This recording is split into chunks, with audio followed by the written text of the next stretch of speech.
What is up, party people of the SFL? What's going on tonight? It's that time again. Time for the party, baby. Time for the show. Time for episode 15. Can you believe we've done 15 of these plus the draft ones? Let me know if you guys can hear my voice okay. Make sure everything's cool, good to go. Thanks for tuning in tonight. I'm your host, Dave Axis, and we have another great show for you tonight. We've got the fellas from Sim Scouts Inc. with us again. Art said too easy. Look at Art, you're going to know all my music all the time now, aren't you? Let me change up the thing here. This song does something for me. Oh, me too. Me too, bro. I love the old school stuff. Can everybody hear me okay? Everybody good? Anyway, we got the guys from Sim Scouts Inc. We have special guests tonight, Greg, the Cuban Missile Crisis Soto. He's filling in for Demond again. And Damon promised me, though, he will be here next week. So hopefully that's the case. Hi, BBs. Look, who's in there? LSG in the house. Yep, I'm going to get to you guys in a second here. Let's see. We've got, Greg's here. We got Diva of the Week, winner for week 3. We got the week 4 pick'ems. We got giveaways again we got to talk about. Gunny's Pearls of Wisdom as always. And, of course, we will probably get to Axis After Dark again. Let's see. So basically another jam-packed show for you guys, the party people of the SFL that tune in every Tuesday, every Thursday on Twitch and see me at the tees. We have an amazing slate of games this weekend. Jacksonville, Arizona to kick off. You know, Jacksonville lost. Find out if Arizona's for real. Can they win 3 in a row? And then Houston, Florida. Can Florida get their first win? St. Louis, Tulsa. That's going to be a good game. See if Tulsa rebounds. See if St. Louis can steal another victory. Fort Worth at Lone Star. Another battle in Texas. I love we've had a Texas battle almost every week, the first few weeks of this. And then Denver at Baltimore on Sunday, which I think personally is the game of the week. We've got Denver trying to stay undefeated. Baltimore, though, playing at home, so I don't know about that. We'll see. Chicago at London. Can London finally get in the win column? Louisiana at Mexico City. Pickler and Krim going at it. Portland at Carolina. Carolina needs to rebound after a really tough loss. And we'll see if Portland can get in the win column as well. Vegas at Sioux Falls. I don't know. Does Sioux Falls lose 2 in a row? Is Vegas for real? Vegas is playing away from that nice comfy stadium they have. So I don't know. Maybe not. And then Monday night, we've got Vancouver at Queen City, which I think will be another amazing game. Queen City playing at home is always tough. And then, of course, we have Charleston at Atlanta. Atlanta really needs a win after two tough losses. All right, now let's see who's in the house here. Let me scroll back up to the top. Freddie's here. Thank you, Freddie. Mana Kanaka, good to see you, bro. The Crim Reaper's here. Crim, I got news for you later, by the way, so stay with the show if you can. Mac Anthony, Charleston Predators. Alan, good to see you. Joey Tropicana's in the house. Let's see. Is that Benji? Bo Martin Jr. I don't know who Bo Martin Jr. is, but tell me who you are. Art Vanderlei, of course, loving my music. Who else we got? Coach, good to see you. Glad you're here. Let's see. Gerald. Gerald's in the house. Who else? I said Freddie already. Rapid Raccoon, he's always here. Love that. Roberto's here. Good to see you, buddy. Let's see. Juicy. Hey, Juice, you're back again. Good to see you. Oh, Matt Fennick.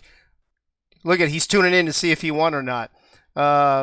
Mike the Machine. I don't know. Is that Michaels? Is that McMichaels? Who is that? And that's about it, I think. Rosca just popped in. Good to see you, bro.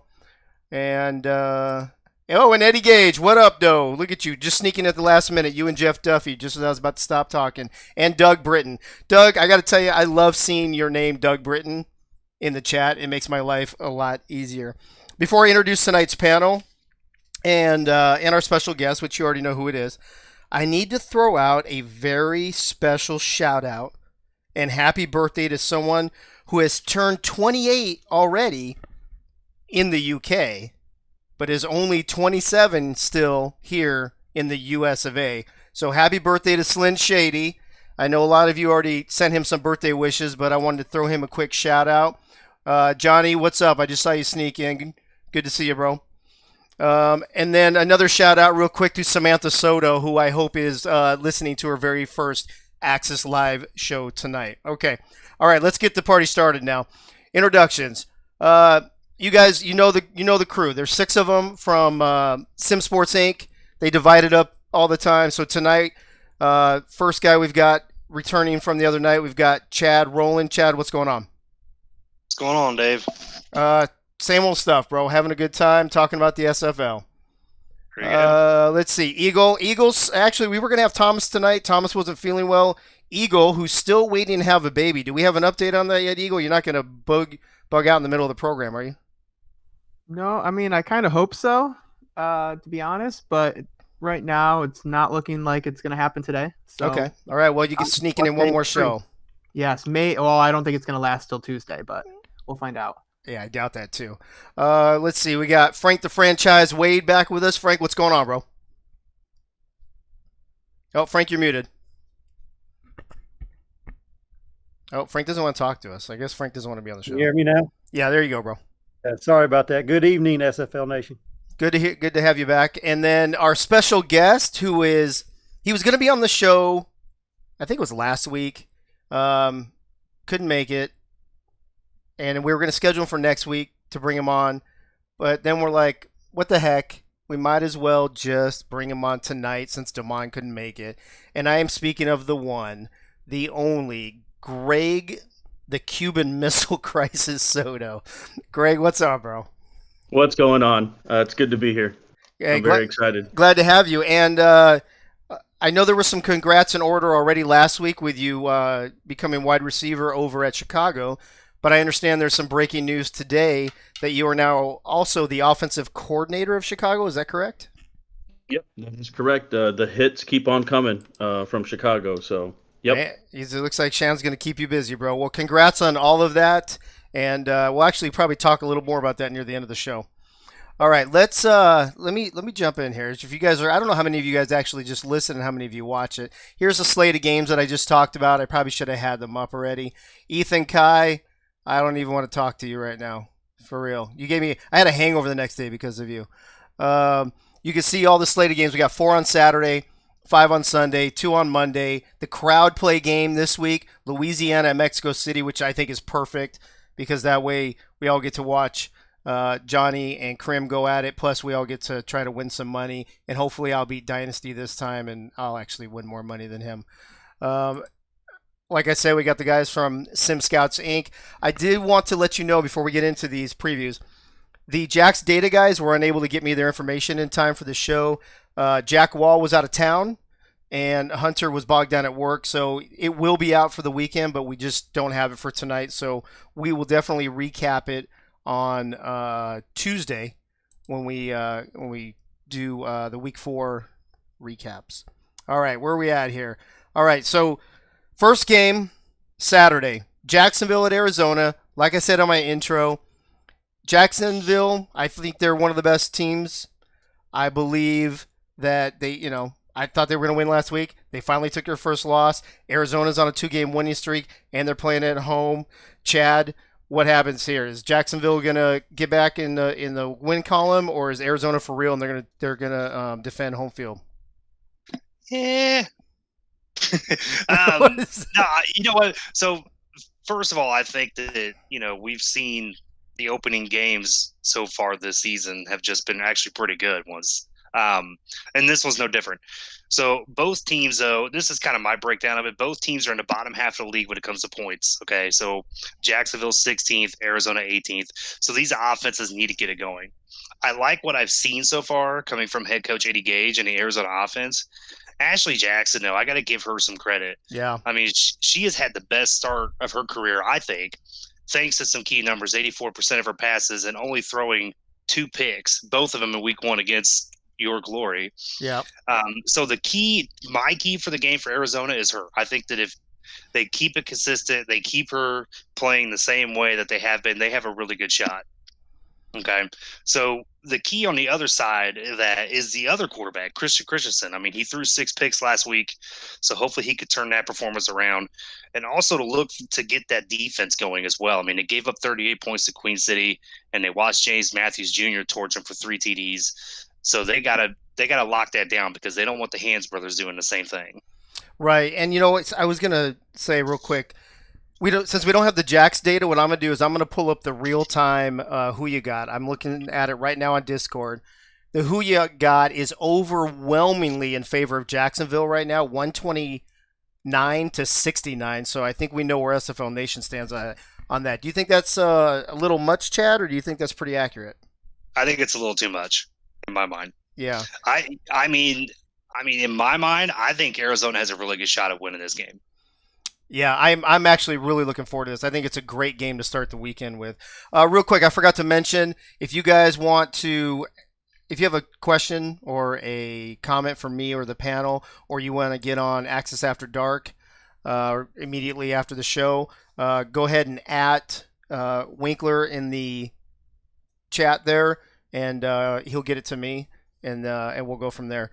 The second game on Saturday, Houston at Florida. Houston coming off a phenomenal win.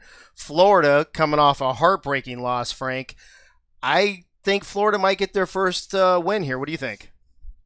I have to agree with you, Dave. I believe, when you start looking at Houston's offense, they're scoring 29 points a game, and but they're 20th in total yards. That's just ahead of St. Louis. Not a knock on St. Louis.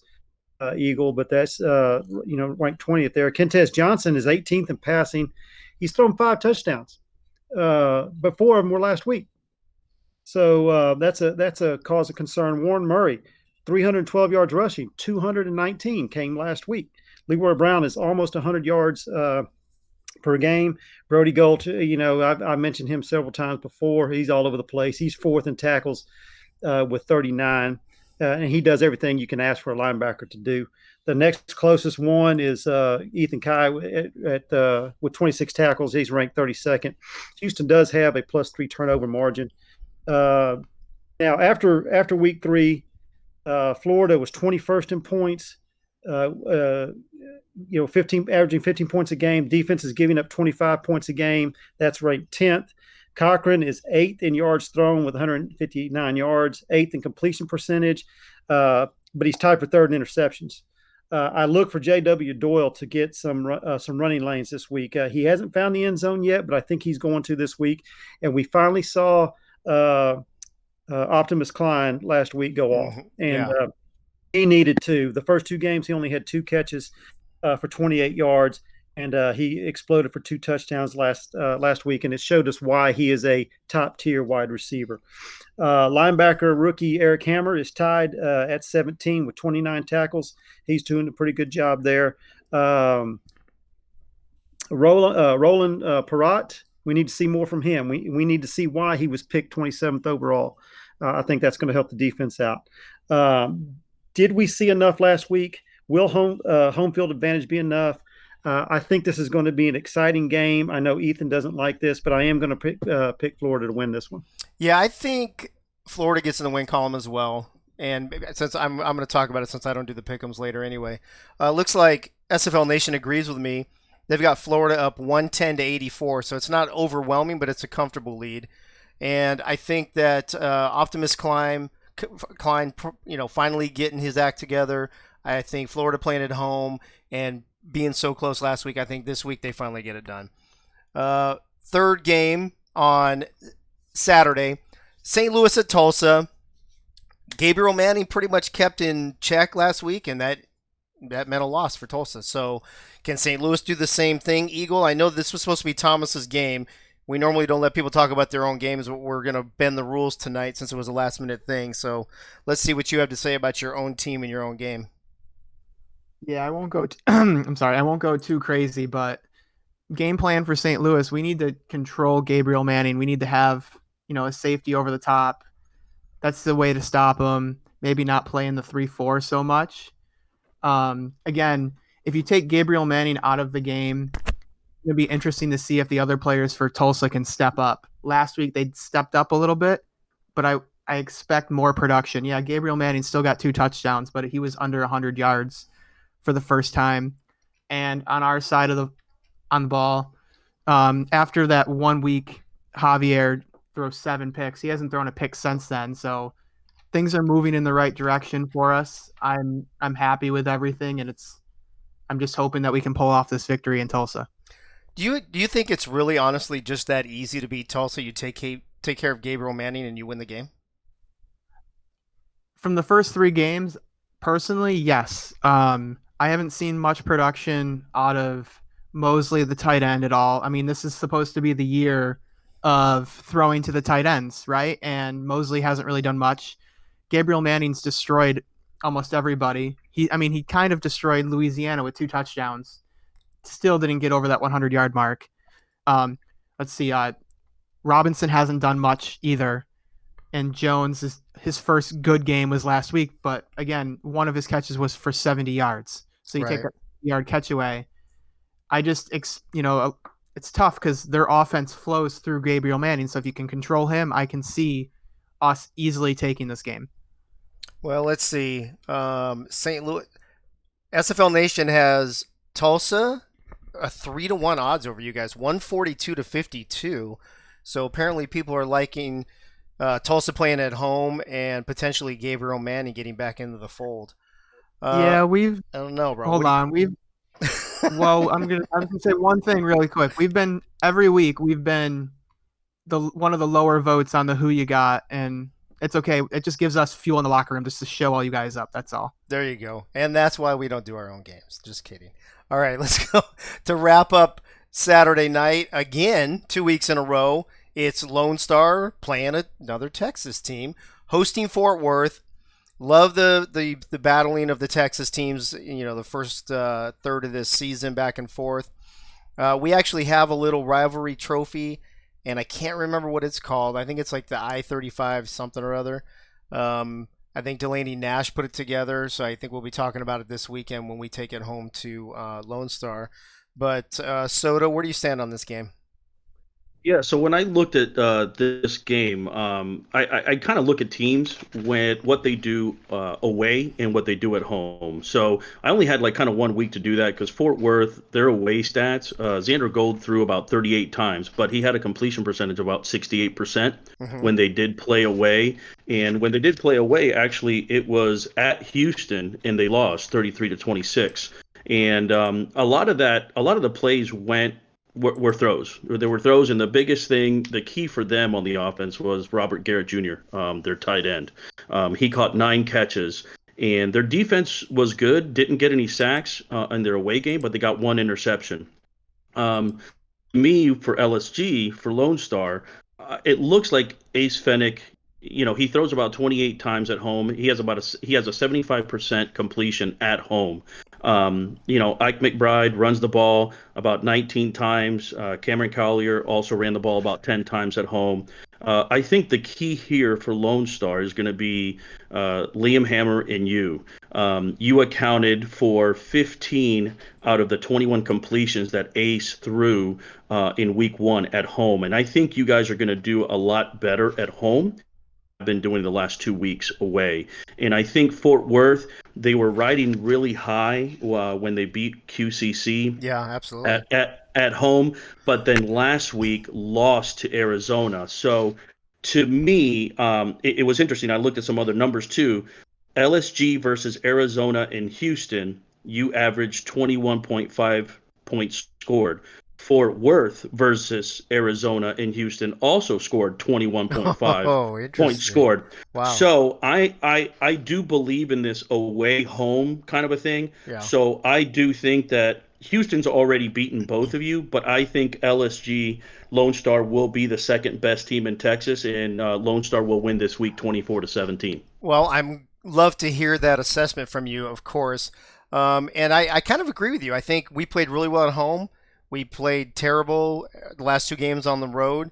Now we're, coming back to friendly confines, and hopefully for us that will be the difference. And Freddie just corrected me in the chat. It's called the I-35 shootout. So just FYI for those of you who are all into these Texas teams like we are, that's what we're calling it. Yeah, and real quick, Dave, if Xander Gold throws 38 times again like he did in that away game in week 1, the defense for Lone Star will come out with 3 interceptions again like they did in week 1 versus Arizona. Well, I hope so. I can't argue with any of what you're saying, and I'm hoping that you are correct. Unfortunately, SFL Nation does not agree with you, and has Fort Worth a little over a 2-1 favorite at 133 to only 66 for Lone Star. So the last 2 weeks of Lone Star not performing very well, excuse me, is showing in the who you got through the SFL Coach, Nation. I think your coaches will correct that ship this week. I hope so too. So. Moving on to Sunday. Again, what I think personally is the game of the week. Undefeated Denver 3-0, playing at Baltimore, who is really close to being 3-0, and Baltimore getting to play at home. I can't wait to see the who you got, and I can't wait to see what Frank has to say about this game. All right, Night Wings travel to Baltimore. How are they going to handle that travel? Denver's very, very, very well coached, excuse me, and they'll be prepared for Baltimore. I've always said Baltimore has a very balanced attack with the passing game and the run game. Denver is first in offense in points per game at 35, first in total yards. Offensively, they're third in passing, ninth in rushing. Josh Miller, who is my Diva of the Week nomination, benefits from a good ground game. It is ranked third in total yards. He is middle of the pack of interceptions, though. He has thrown 6 interceptions, so he will turn the ball over. Chesney's ranked 8th in rushing. He's found the end zone 6 times, 5 on the ground. Giacomo Jones ranked 9th. Logan Keels ranked 14th in receiving. Defensively, though, they give up 26 points as an average. They're 11th in total yards, 18th in passing. They've only allowed 48 yards rushing per game, and this is my key to the game. If they can stop the run game of Baltimore, Adam Weissman is the key to the defense for that. Baltimore, 4th in total offense, 6th in passing, 7th in rushing. Defensively, they give up 28 points. They're 18th in yards allowed, 21st in giving up the pass, and 12th in rushing. Mike Dazzo is 5th in yards, 6 touchdowns. He's only thrown 2 interceptions. Roy Gaines is 7th in rushing with 7 TDs overall, 4 rushing. Lloyd Graham Jr., 24th. Ivory Irvin is 25th in receiving yards. And Frank Smith is one of those linebackers tied with 17 with 29 tackles. These teams mirror each other as far as very good offensively, well-balanced offensively, middle of the pack defensively. I think with the less interceptions by Dazzo, the dual threat that Gaines can give them on the ground and receiving, I'm going to give Baltimore the win in a nail-biter, 31-30. So Baltimore is favored only 109 to 86, so about 30 votes or so. That's not a lot, or like 35 votes. That's not a lot, and we still got a couple days until game time. So I wonder if that gap closes with SFL Nation. But they agree with you. They think Baltimore is gonna win at home and give Denver their first loss of the season. I saw Mikey and Proda jumped into the chat just in time, probably. He probably had it timed perfectly so he could hear us talk about his game. Chicago at London. Mikey, unfortunately, I think London's going to get their first W of the year. They've been so close. They're playing at home. You got to travel all across the pond. I heard you guys have already been partying a little too hard over there. I saw something on the news about that. So, I don't know. I think this is the week London finally breaks through. Chad, what are your sentiments? Yeah, I mean, I can see where everybody's going to say that. Chicago was written off after week one pretty much by analysts, including myself, really. But we're all eating that crow now, at least in the past 2 games. I mean, the Wildcats are 7th in points per game. They're also 8th in points against. So offensively and defensively, this is a very balanced football team. And like I said, and looking great these past few weeks. Now, granted, they played St. Louis, no offense, Eagle, and Tulsa. But as we know in the SFL, it's not an easy matchup. I mean, we just saw Tulsa last week, about get their win there too. To me, I think, but London, let me backtrack a little bit on that. London is 14th in points against per game. So I think the Wildcats could actually put on a show here. It all starts with Ash Odom. Greg, let the man eat. Okay? Let Ash Odom eat. But also, like I said, in that too, speaking of Greg, he did shine in his debut last week, and I could see him putting on an encore as well. He's taking over as the offensive coordinator for the Wildcats. So let's see what changes he makes to this offense. On the other side of the ball, London is 19th in offense. They've got to get their weapons working. Last week, against a very good Louisiana team, they showed signs of life in the second half thanks to weapons like Vin Kalia, and Fox Highwind.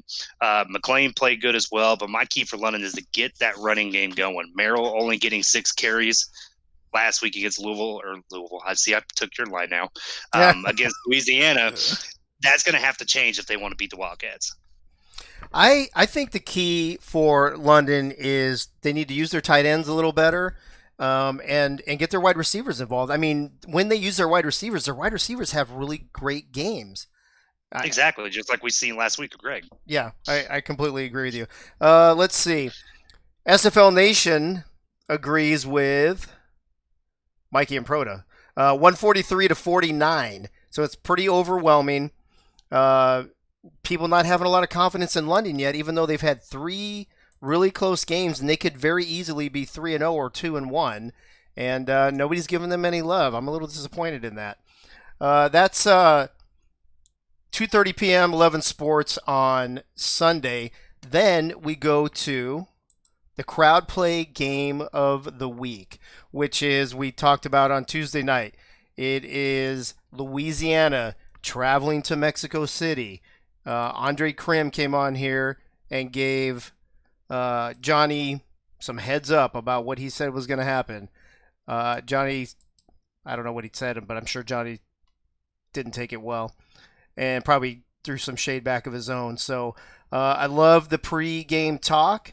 I love this matchup. I love that it's the crowd play game of the week. Eagle, what do you think?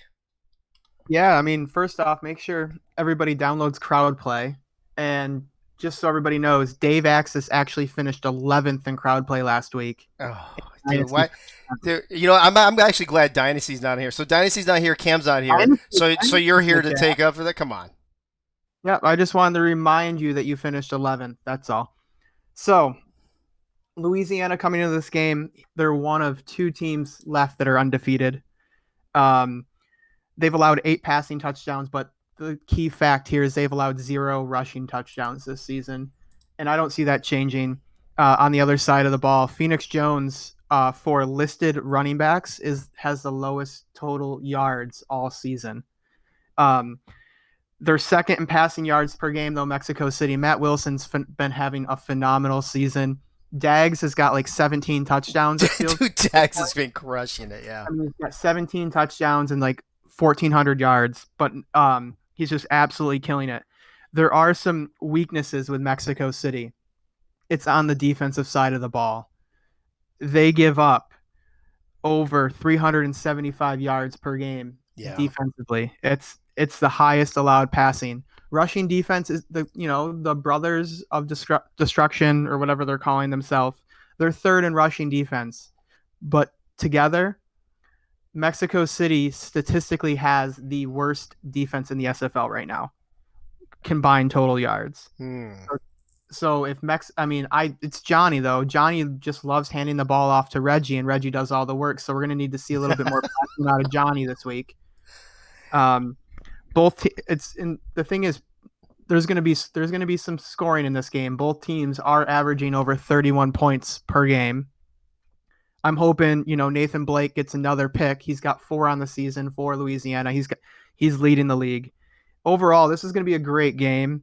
It's just the Mexico City defense for me right now is the weakness, the pass defense for Mexico City.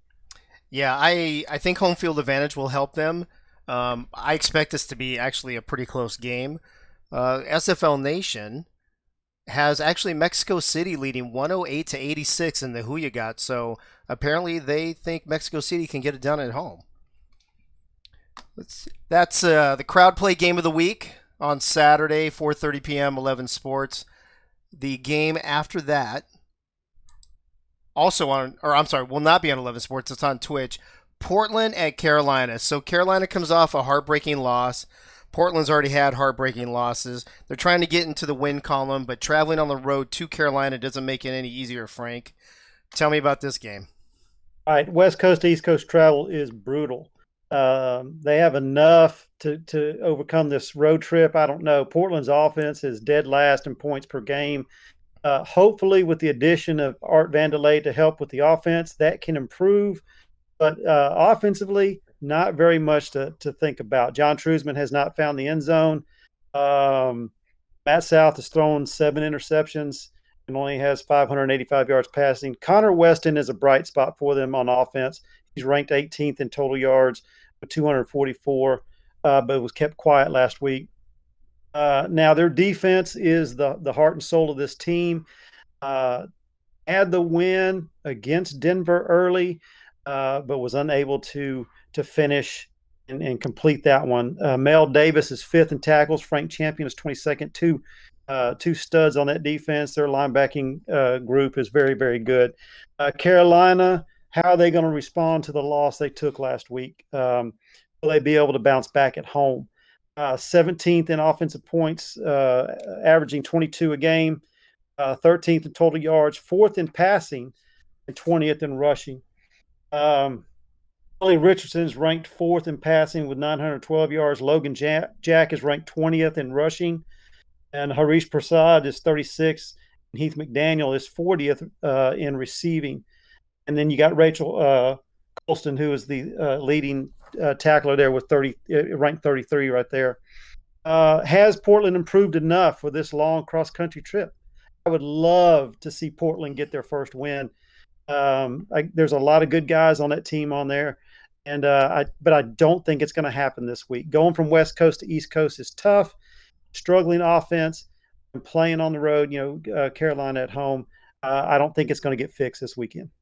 Yeah, you got to start feeling for Portland a little bit, right? You got, the Sioux Falls game is what it is. They have a heartbreaking loss after that.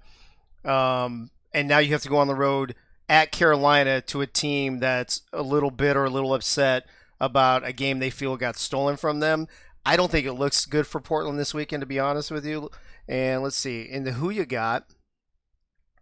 Where's the Carolina game? Oh, there it is. Yeah, it's overwhelmingly Carolina. 153-44. So you got to figure half of those 44 votes are probably Portland players. So not a lot of love for Portland in the Who You Got at all. That is the second to last game on Sunday. Wrapping up things is another really great game. It's going to be on YouTube at 8:15. It's actually the same time as Portland game. Starts 15 minutes later. Las Vegas at Sioux Falls. So Vegas has been playing great after that first loss, but I think they won their 2 games at home. Sioux Falls coming off a loss, so they're probably not happy, and they're playing at home. So this is going to be an interesting game, Chad. What do you think? Yeah, I agree with you, actually. Vegas coming off of the big shutout win against Portland team that's still trying to figure itself out. Their defense is 6th in points against per game, but this will be a really tough test going against Sioux Falls that is 2nd in scoring. That's going to be the key matchup here. Is going to be Vegas's defense versus Sioux Falls offense. But really, it's Vegas's offense that needs to get going in this as well. They rank 12th in points per game. They will need all they can do against that Sioux Falls defense, who, even though they gave up 38 to Charleston, Yeah. they're still 3rd in points against per game.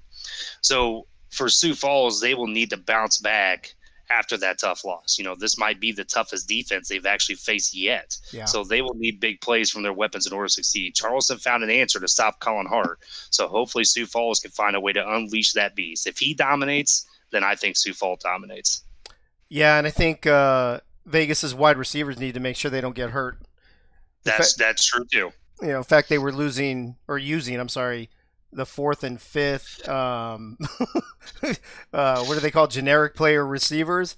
Not a good. Yeah, I mean, yeah, their two receivers definitely got harished. I mean, they got injured pretty well. So, as long as them guys can stay healthy and stay on the field, I mean, they have a shot. But like I said, I mean, this Sioux Falls defense is still tough.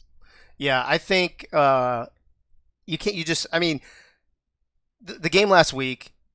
One of the injuries to receiver happens actually on a breakaway that if he catches it, he's going to have a touchdown. There's 21 points for you. Mm-hmm. Then maybe I don't know if they're going to score again, but, that makes it, 20-0 at that point. And pretty much, it doesn't make it sound as close as it really was. So let's see. Who you got? SFL Nation. Well, let's see. Where's the game? Sioux Falls. There you go. Wow. Sioux Falls 157 to only 37 for Vegas. I think 37 is the lowest total of any team is receiving on the Who You Got so far. So I don't think pretty much nobody thinks Vegas can go into Sioux Falls and steal a victory. I guess especially after Sioux Falls took their first defeat last week. That was the last game for Sunday. That was a Sunday night game.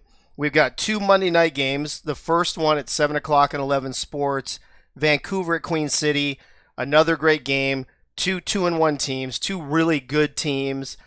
Queen City always plays really, really well at home. I'm really interested to see how this one pans out too, Soto. What do you think? Yeah, so I looked at it the same way I looked at the first game. So week 1, Vancouver traveled to Jacksonville and lost only by 2 points. So this past week, Jacksonville went to QCC, and literally I think the game was over by halftime. QCC ended up winning 38-17. So looking at other teams that gave them a hard time, QCC played Florida at Florida. They ended up winning by 7. It was still a close game. It was low. It was defensive battle. And then Florida traveled to Vancouver last week, and Vancouver barely won by 1 point. So looking at that, and just what Tom Pepper does in away games, Tom Pepper's throwing around closely to about 30 times. Robert Redford runs about 20 times. Tom Pepper's best target is Brett Killian. He caught about nine passes out of the 29 attempts in week 1 that Vancouver played away. Defensively, away, Vancouver only has 1 takeaway in their away game, 48 tackles, no sacks, though. So they're not pressuring the quarterback as people might think like they do at home. And then QCC is just A.J. Coswell throws a lot more at home. He feels comfortable at home. So in week 3, this past week, he threw over 37 times. His main target was their tight end, James Matthew Jr., caught the ball 12 times. Jet Zero's running plus 20 times a game. But I think the end-all be-all here for this game is QCC's defense. At home, 32 tackles, 5 interceptions, 2 sacks. I just think QCC at home, their secondary is better than Vancouver's. And I think if Tom Peppers throws 30 times or more in this game, that QCC will walk away with a win. I'm giving the result to be about 30-24 in QCC's favor. Well, first of all, I told you about the tight ends. I've been saying it every week. There's the tight end. This is the year of the tight end, so I'm not surprised by that at all. I think Queen City wins this at home. I think it's going to be a close game. I think it's going to be a tight game. I really wish I had the Jack's data over-under right now because I have a feeling there's going to be a lot of points in this game as well. The very last game of the weekend, is the Monday night game on 11 Sports, 9 p.m. Eastern. Charleston at Atlanta. So you got Charleston 1-2, got a great victory after starting off 0-2. We've already talked several times about what a brutal schedule they have. Atlanta, a little bit of a brutal schedule themselves, coming out the gate at 1-2 as a defending champions. Eagle. This is going to be an interesting match between two teams that are 1-2 that I don't think anybody expected to be 1-2. Yeah, so I'll just start out saying that this is my game of the week to watch. Schedules have not been friendly to either of these teams to start the season at all for these first 4 games. So, I mean, if I was watching last year, I wouldn't have thought that Charleston and Atlanta would be 1-2 going into the next season. Right. I will say Atlanta, Dynasty's been pretty good. He's been pretty spot on. He's leading the league in total pass yards per game. He's got 8 touchdowns on the year. Falco and Boo Chisholm are both in the top 5 in receiving yards. Be curious though to see if BDG gets more involved in the rushing game this week. He's doing some great work outside on the flats, getting those small passes. On the defensive side, Aaron Lee, he's leading the league right now in total tackles with 42. He's averaging 14 tackles a game. He's going to be the main focus again. He's going to hit his 14 tackles, I would think, in this game. Going over to Charleston, Swearingen, he's second in rushing in yards. He's leading the league in touchdowns with 6. TD Drew, he's had a fantastic season as well. He's second right now in QBR with 109.1. Charleston, they do have the highest third down conversion rate at 71%. But the issue with Charleston is they're 19th in rush defense.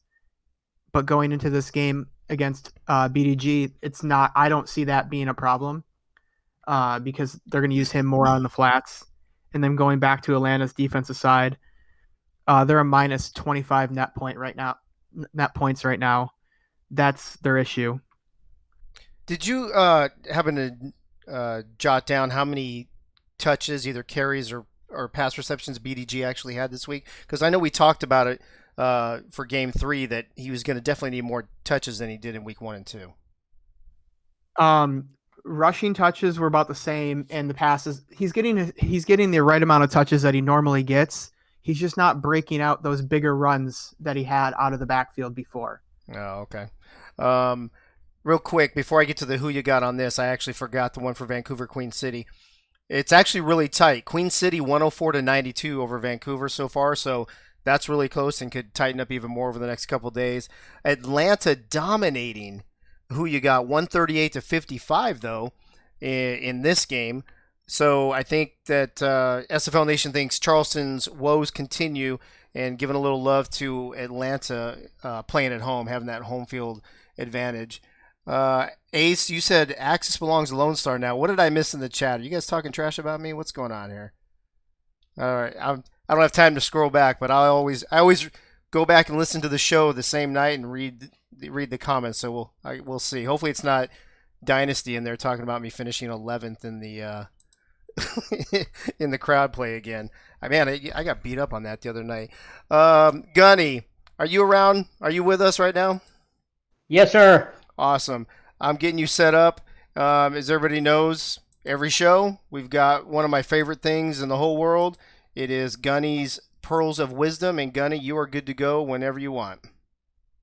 Good evening, SFL. Tonight we bring to you the number 38. The only other number 38 I can find in the SFL is free safety Zachary Bates of Charleston Predators. Zachary began his SFL career in season 12 with St. Louis. This is his third season in Charleston. Zachary's stats through 3 games are 8 tackles, 4 assists, 3 pass deflections. Zachary, continued success to my number 38 SFL brother. Through 33 games played in the SFL so far this season, the away team has won 8 games. The home team has won 25 games. One of those games was overtime. 2 games were a 1-point game. 82 has been the highest point total. 17 games have been won by 7 points or less. 9 games have been won by 20 points or more. Good luck to everyone in week 4. That is all. Awesome, Gunny. Thank you so much. Love having you on the show. Love all the info you give. And like Cam said, at the end of the show last night, he loves your sign-offs. He was a little worried you weren't going to do it the other night. That is all. He loves that. Andre Krim is in the house. No, they're talking about Atlanta missing you, Dave Axe. Oh, I don't know. They're doing pretty well. I don't remember the receiver that took my place there, but I know he's higher value, and he's probably contributing more than I did. So I don't know how much Atlanta misses me, but, I still love them. I'm sure they still love me and all that jazz. All right, we are going to try something that we first started last week with the Diva of the Week award. Hopefully I don't mess this up. Last week we had a little trouble with the video. We made some adjustments for this year. Of course, as soon as I say that, Cam jumps on. I see him, so he's going to get to see if we actually mess this up or not. Perfect timing. Guys can be divas. Oh, yep, I already messed it up. I'm gonna win Diva Week. Was that playing already? Guys can be divas. There it is. Guys, Well, I'm gonna Diva of the win Week, Diva week 3. And you Looks know like we're how I going know. right into it since It's I hit the because wrong button. There you go. I'm a diva. I don't know if you guys have sound. I'm a diva. I'm a diva. I'm a diva. I'm a diva. I'm a diva. I'm a diva. Na diva is a female version of a hustler. Of a hustler. Of a hustler. Stop the track, let me say it back. I told you, give me a minute and I'll be right back. 50 million around the world and they say that I couldn't get it. I don't got so thick and filthy with Benjis, I can't spend it. And there you go. There you have it. Diva of the Week winner with over 40-something% of the votes. I don't remember the exact number. Second place had 26%, I think. Oh, wait a minute. Who nominated him? That's right. Me. My nominee, place kicker for Louisiana. I told you he didn't have just one Diva moment. He had 2 Diva moments. And he is here to join us right now. Congratulations, Matt Fennick, Diva of the Week, week 3 winner. How you doing, bro? Thanks, buddy. I appreciate it. I'm doing pretty well. 40. What'd you say? 47% of the votes. 40-something. I don't remember the last exact number. I think it was lower 40s, but still, either way, you got almost half the votes yourself. Hey, I mean that's what happens when you come in clutch, not once but twice. That's it. That's what I'm saying. So I'm sure you were completely stressed out watching the game. You 47 yards. I don't know. Did you know what your longest capability was in kicking a field goal before that game? I honestly thought it was around 46, 47. But I was feeling good going into that kick. The 49-yarder though, you're right. I was stressed about that one. I was on the edge of my seat for that one. Yeah, that's what I was going to ask you. I figure 47 probably pushing your limits, but man, 49, almost 50 yards. Dude, that is money, that is clutch, and that is Diva all the way. I'm really glad you won, not just because I nominated you, but I feel like you deserved it. And I just want to tell you congratulations, and you're going to be able to stick around with us to do the pick'ems, correct? Oh, yeah, absolutely. And I appreciate it, buddy. Thank you. You got it. So hopefully the video worked better this time. I didn't get, on my end, everything always looks good, so I don't know if it was lagging. Let me know in the chat how it looked. Sorry that I messed up the intro, but that's okay. I think we were supposed to start with that right there, but oh well. So you got straight to the answer. I didn't even listen. You guys made out. You didn't have to hear me talk about it before you got the answer. So you're welcome. Look at that. Almost like I planned it. All right, let's get into this. Let's get into the pick'ems. I was surprised by the who you got numbers as we went through each of these games.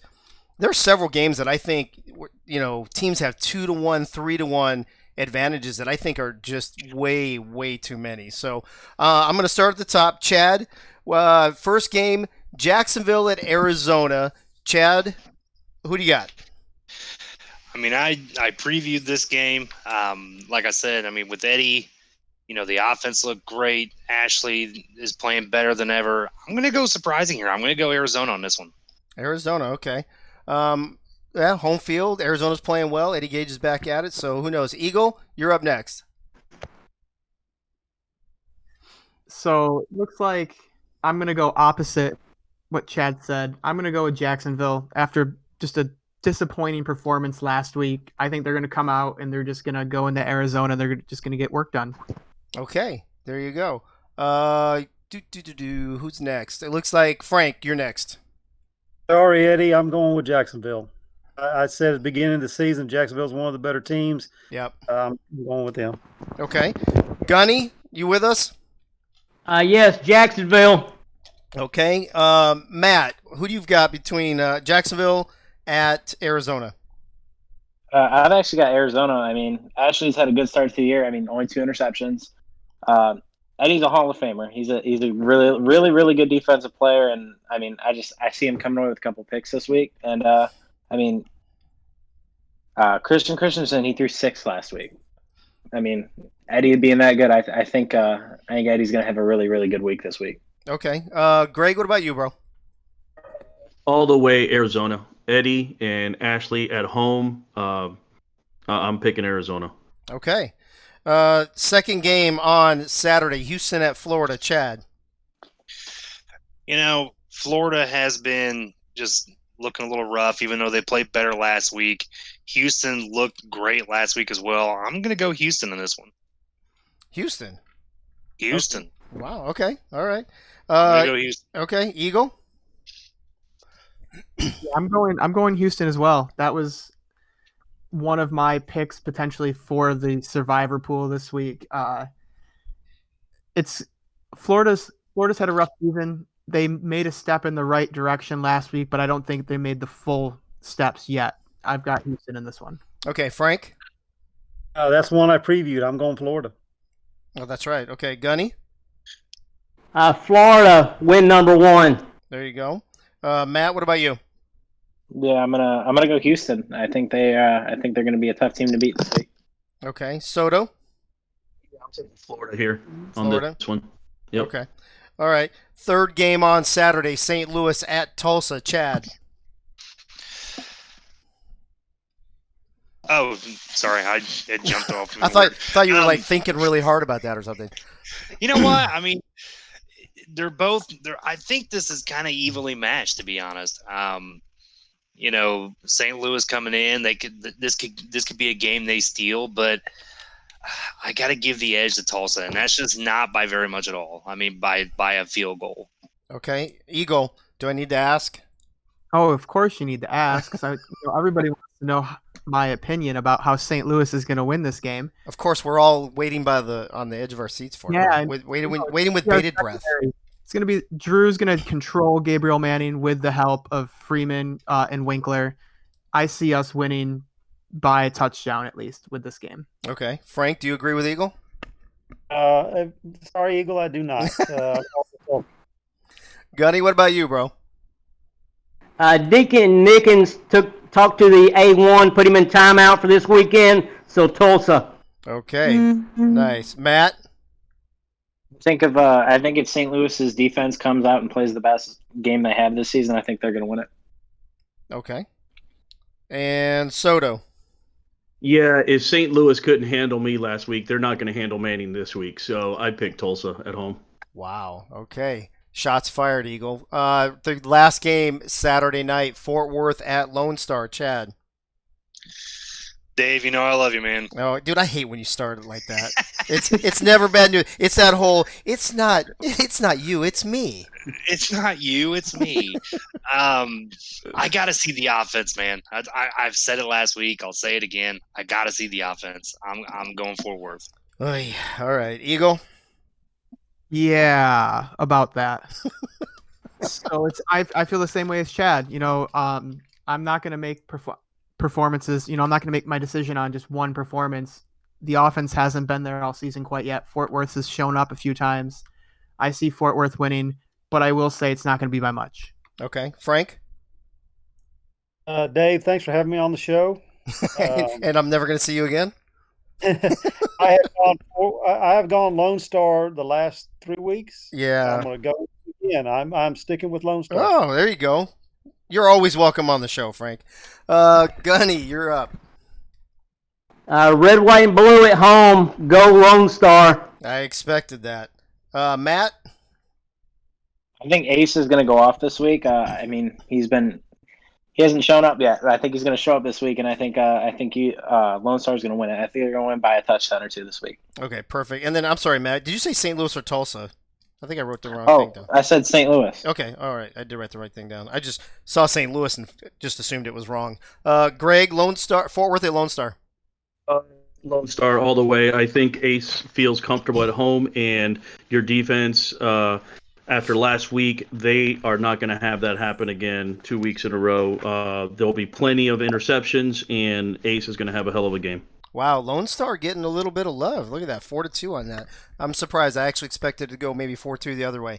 Opening game on Sunday, 12:30, 11 Sports, Denver at Baltimore. Chad, are you guys going to deal Denver their first loss of the season?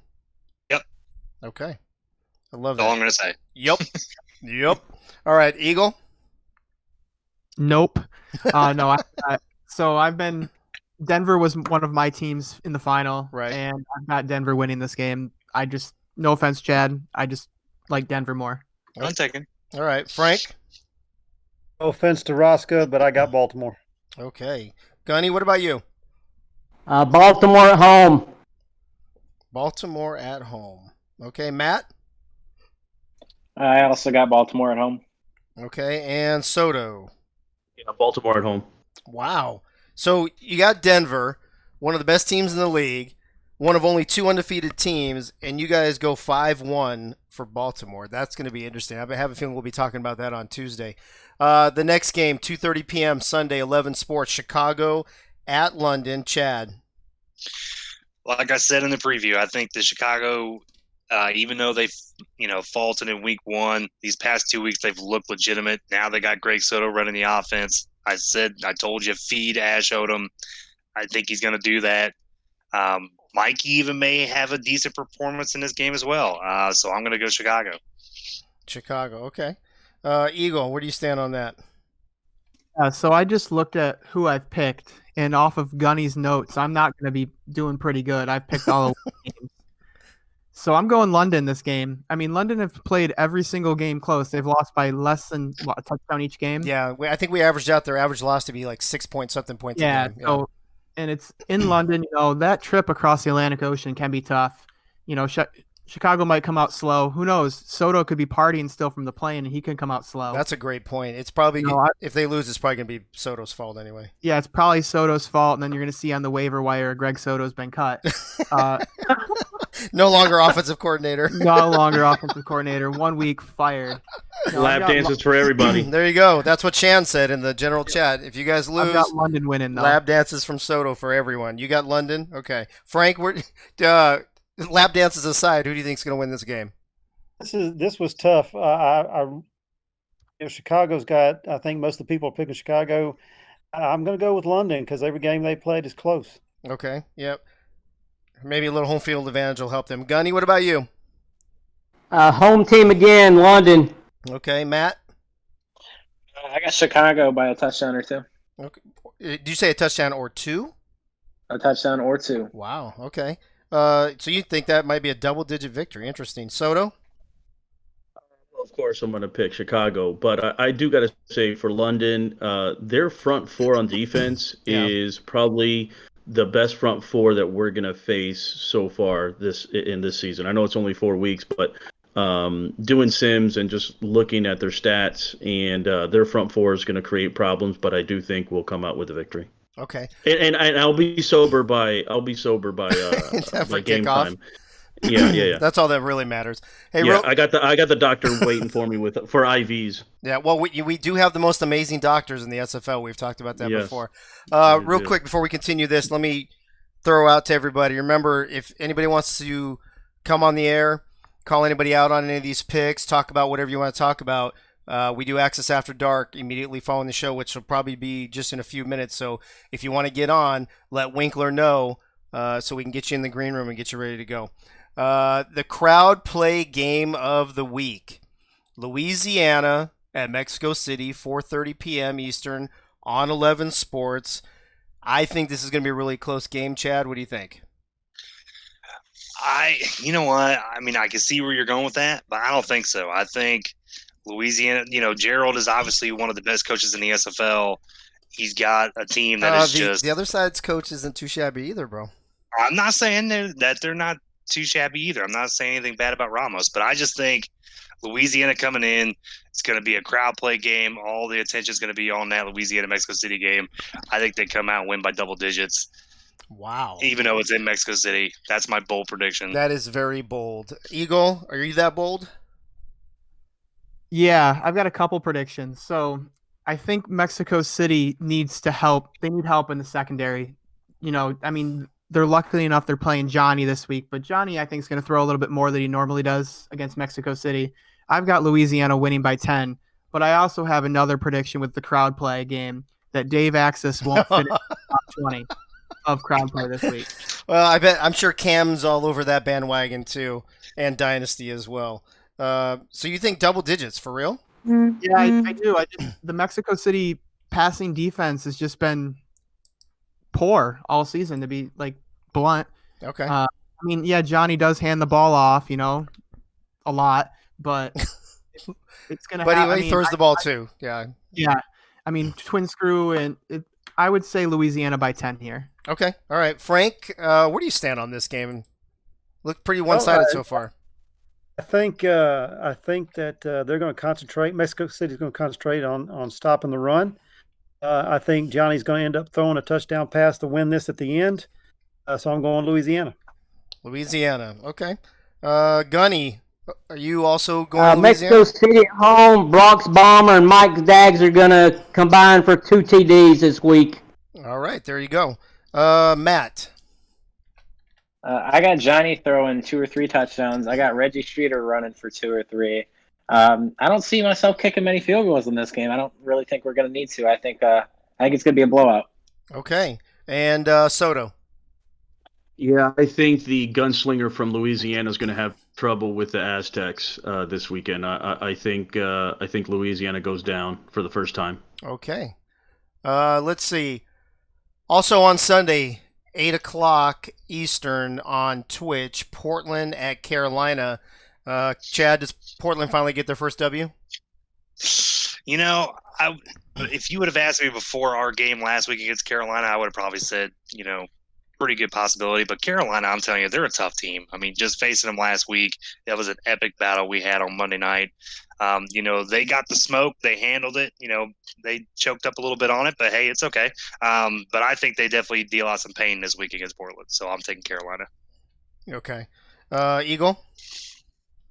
I've got Carolina as well. Portland's offense still isn't up and running yet.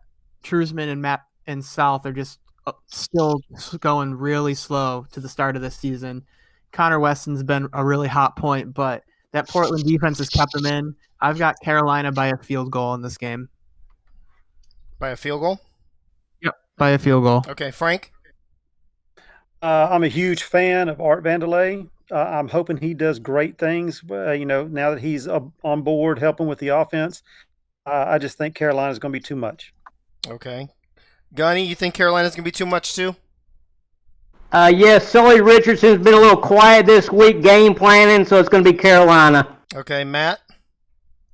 Yeah, I agree. I got Carolina. I think they're going to be too much for Portland. All right, Soto, you making this a full sweep? So, man, I love my man Art, but I think Carolina is going to finally be able to prove why they want all the smoke. So. Okay. So, full sweep for Carolina. Was that our first one? Yep. I think that's our first. No, I think unanimous. Baltimore. I think we sweeped. No, too, no, Eagle picked Denver, remember? Oh. Yeah, so Carolina's the Eagle. very first sweep that we had so far. Okay, let's see. Last game, Sunday night, Vegas at Sioux Falls, another intriguing game, 8:15 on YouTube. Chad?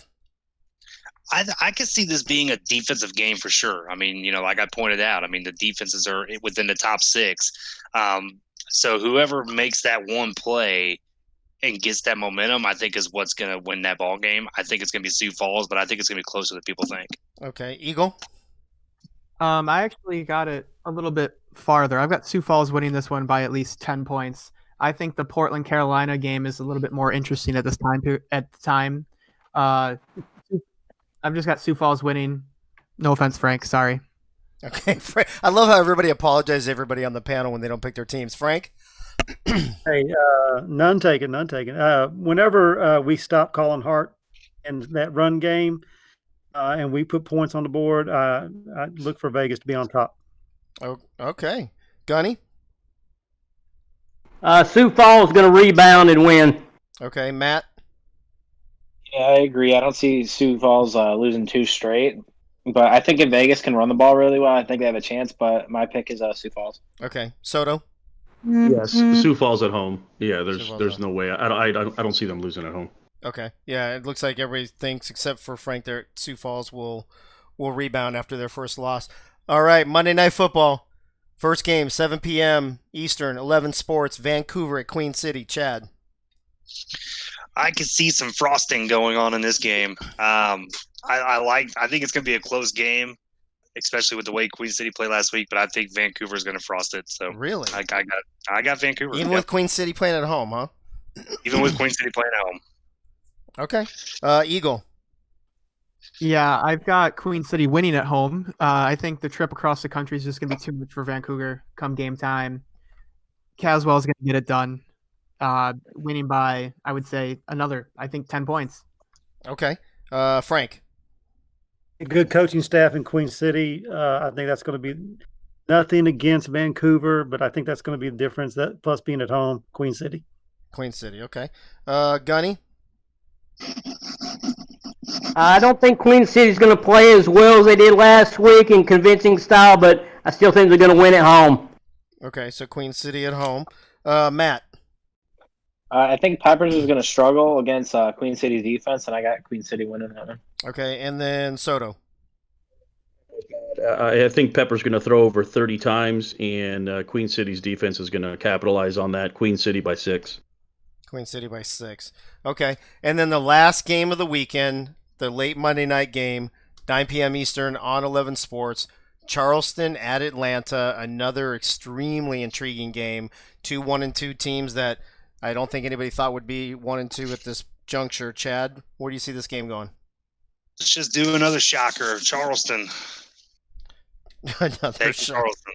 Okay, Charleston. So you think they're going to 2 in a row? I think it's going to be 2 in a row. Yeah, but I think they're going to rebound from that. From that last game. Not rebound from that last game. I'm sorry. They beat Sioux Falls. They're one of the tougher teams coming into Atlanta. I know it's at Atlanta. It's the defending champs, but this is a different team. I got to go Charleston. Okay. Eagle? Yeah, so I've got Charleston. I mean, they beat Sioux Falls, so why not take the other team that was out in the championship last year? Right. So I've got Charleston winning this game as well. Yeah, that'd be great back to back. You're right. Frank? I see Charleston making it a good game, but I think this is the game where we'll see Hollywood go off. Okay. Going to Atlanta. All right. Gunny? Rooting for my new friend, number 38, Zachary Bates, but I'm going with my hometown, Atlanta Swarm. There you go. Matt? I think Dynasty is going to struggle in this game, and I think it's going to come down to it, and I think Charleston's going to win by like 3. Okay. All right, Soto, take us home, bro. With Frank, I think it's going to be Atlanta. They got to change that ratio. They got to feed BDG Hollywood more, and I think they're going to do it against Charleston this week. Yeah, That's why I'm picking Atlanta. Okay, so we had a couple 5-1s, but only the Carolina game is the only game you guys all thought the same team would win. So, interesting. I can't wait to see the rest of the Who You Gots, and I'm really anxious to see Jack's data on these games.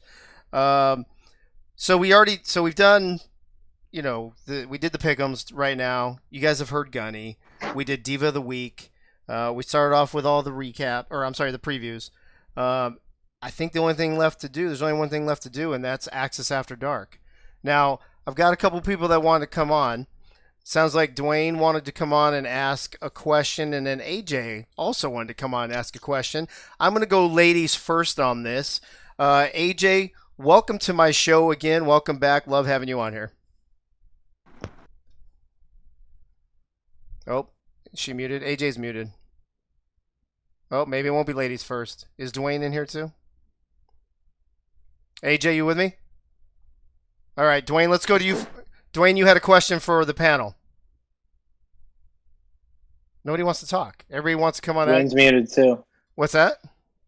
Dwayne's muted too. They're both muted. All right, well, What else can I talk about to fill the air? Is Cam in here still? Let's see. Congrats to London and Tulsa, which is the highest rated TV game of the season so far. Wow, that's really good to know. I think Freeman's back with us. Okay, all right, Yeah, I'm on. all right, Dwayne. What's your question, bro?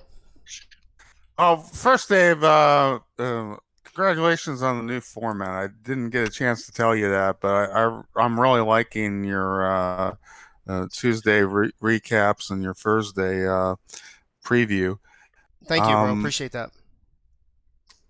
But I want to kind of get everybody's thoughts because I know that you talked about this quite a bit before on the show about owner players and everybody's kind of perspective on that. I can give you a perspective before you guys answer, kind of from the other end as somebody who started as a user player who's now an owner player. I've seen throughout the time that I've been in the SFL, there's been a lot of changes, and my feeling as far as owner players, that it's like the non-user players that we used to have, that if there's no longer a need for them, they'll go away. And we had no general managers at a point too, and then it happened to be that we got a lot of people that wanted to do that role and took that role, and now pretty much every team has a general manager. So I started out as a user player and got an opportunity early on to coach and play, coach and be an owner, like after I'd been in a season and a half. And if I had been told, well, no, you got to be an owner at first, because I didn't initially have any inklings of being an owner. I just wanted to play out a career first, and then move into coaching and ownership. But it happened a lot quicker. I don't think I would have jumped into ownership right away if I had been forced, to retire. So you're in favor. So you're in favor of owner players, obviously, right? Mm-hmm. And so you want to know what the panel, if they're in favor of it as well. Right. Yeah, but the perspective I think is a little different from somebody who's come through it. I know that there's been some questions about a couple of the teams that have owner players that they hold that spot open for somebody to come in free agency rather than drafting somebody. But I know that in speaking with those owners, they see that as an opportunity to get somebody in earlier than they normally would. So I think there's like a different perspective of it.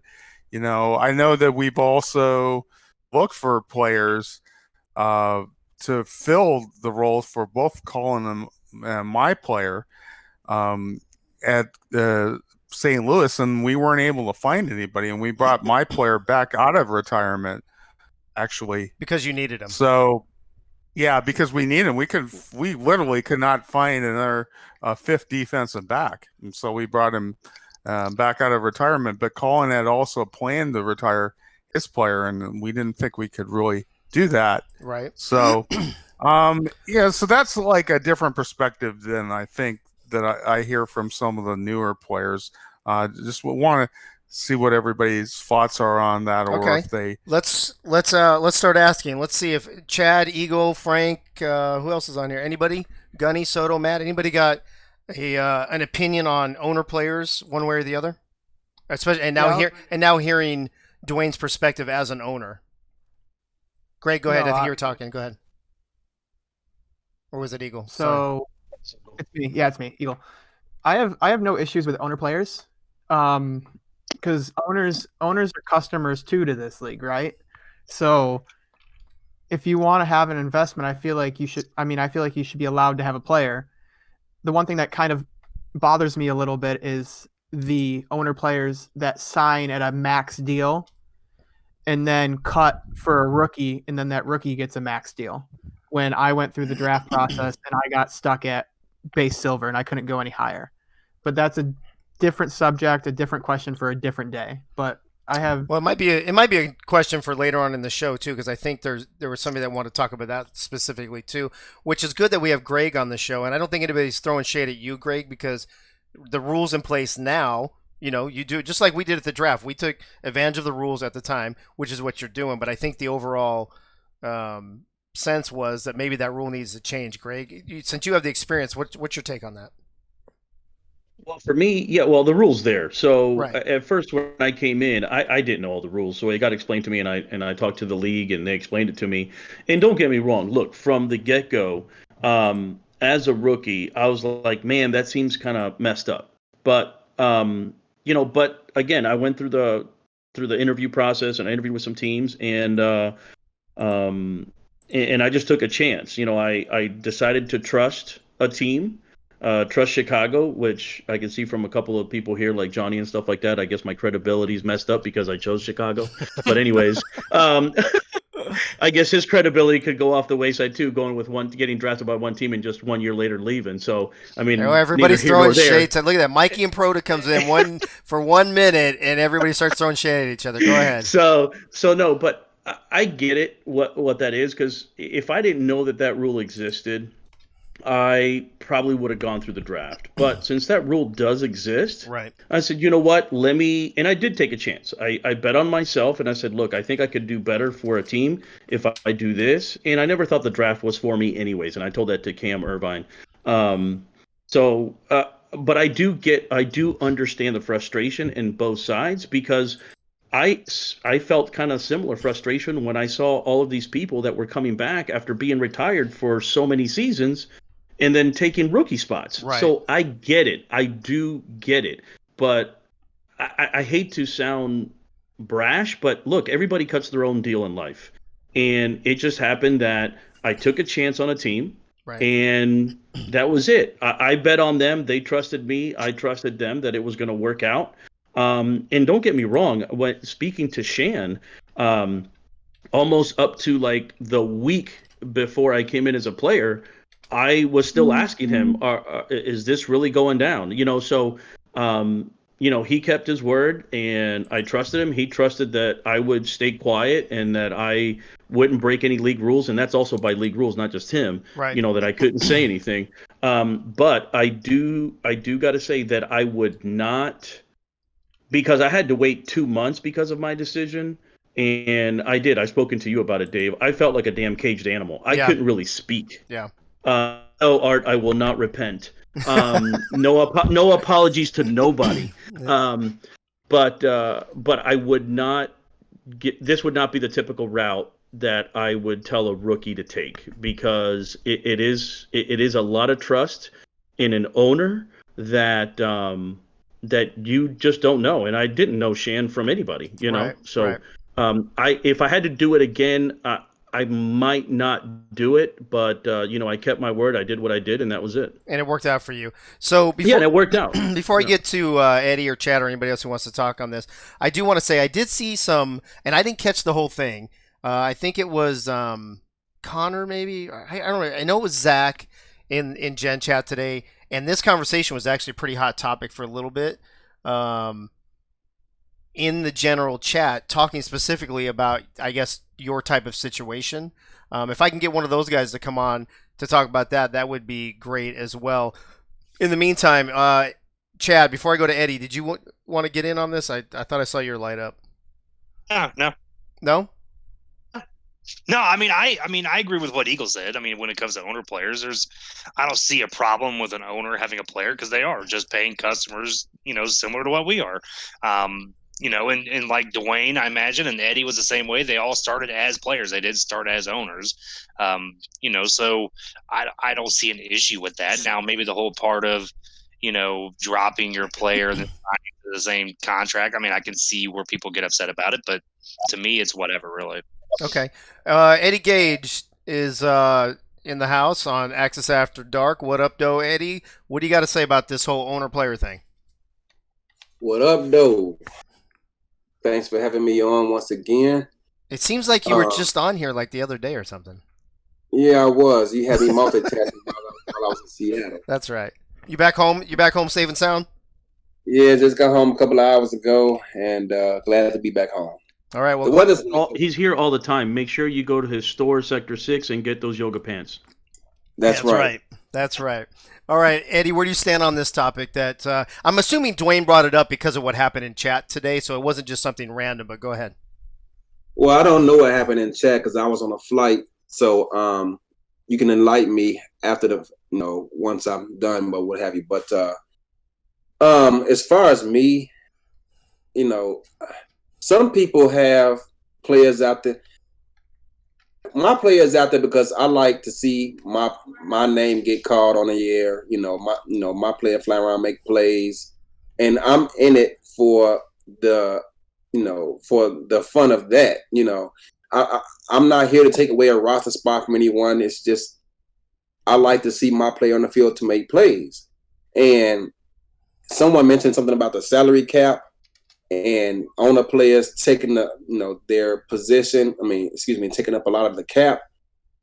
I can't speak for everyone, but I will say this: this season, I stripped myself of my animation to give myself a low value in order to reward the ladies and gentlemen on my team who agreed to sign with me. So I stripped my salary down and made myself a bronze player in order to make room in the salary cap to give other players higher value. And it was my way of saying thank you to the people who agreed to re-sign with me and come to my team to do that. And I do it every season if I have to because, I like to reward the people who agree to either stay or, sign with us.